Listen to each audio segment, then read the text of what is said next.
বিসমিল্লাহির রহমানির রাহিম। যখন কিয়ামতের ঘটনা ঘটবে, যার বাস্তবতায় কোনো সংশয় নেই, এটা নিচু করে দেবে, সমুন্নত করে দেবে। যখন প্রবলভাবে প্রকম্পিত হবে পৃথিবী এবং পর্বতমালা ভেঙে চুরমার হয়ে যাবে, অতঃপর তা হয়ে যাবে উৎক্ষিপ্ত ধূলিকণা এবং তোমরা তিনভাবে বিভক্ত হয়ে পড়বে। যারা ডান দিকে কত ভাগ্যবান তারা, এবং যারা বাম দিকে কত হতভাগা তারা। অগ্রবর্তীগণ তো অগ্রবর্তী, তারাই নৈকট্যশীল অবদানের উদ্যানসমূহে, তারা একদল পূর্ববর্তীদের মধ্য থেকে এবং অল্প সংখ্যক পরবর্তীদের মধ্য থেকে স্বর্ণখচিত সিংহাসন, তারা তাতে হেলান দিয়ে বসবে পরস্পর মুখোমুখি হয়ে। তাদের কাছে ঘোরাফেরা করবে চির কিশোরেরা। পানপাত্র, কুঁজা ও খাঁটি সুরাপূর্ণ পেয়ালা হাতে নিয়ে যা পান করলে তাদের শিরোপীড়া হবে না এবং বিকারগ্রস্ত হবে না।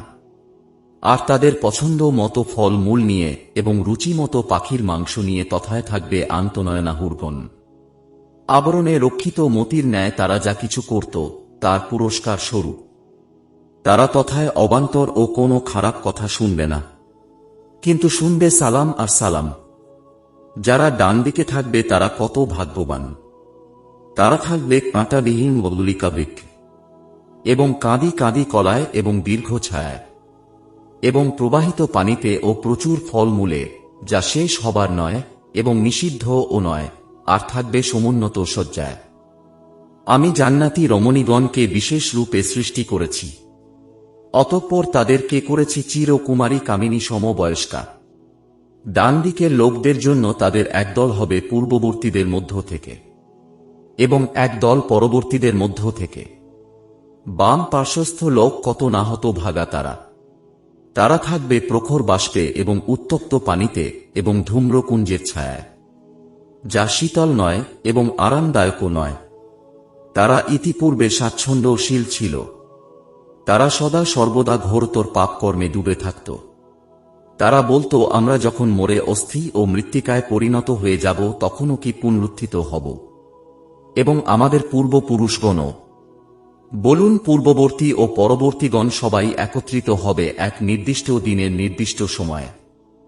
অতঃপর হে পথভ্রষ্ট মিথ্যারোপকারীগণ, তোমরা অবশ্যই ভক্ষণ করবে জাক্কুম বৃক্ষ থেকে, অতঃপর তা দ্বারা উদর পূর্ণ করবে, অতঃপর তার উপর পান করবে উত্তপ্ত পানি, পান করবে পিপাসিত উটের ন্যায়।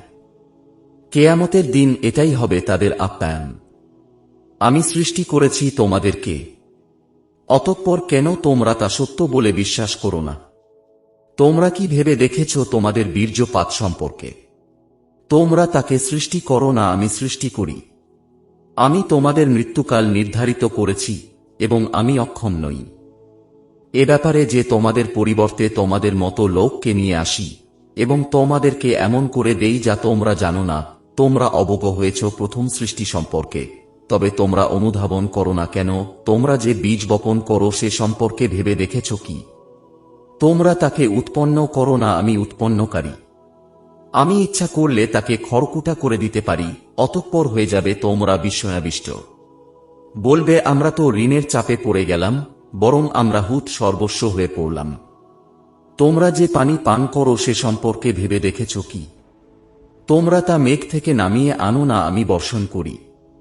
আমি ইচ্ছা করলে তাকে লওনা করে দিতে পারি, অতঃপর তোমরা কেন কৃতজ্ঞতা প্রকাশ করো না? তোমরা যে অগ্নি প্রজ্বলিত করো সে সম্পর্কে ভেবে দেখেছ কি?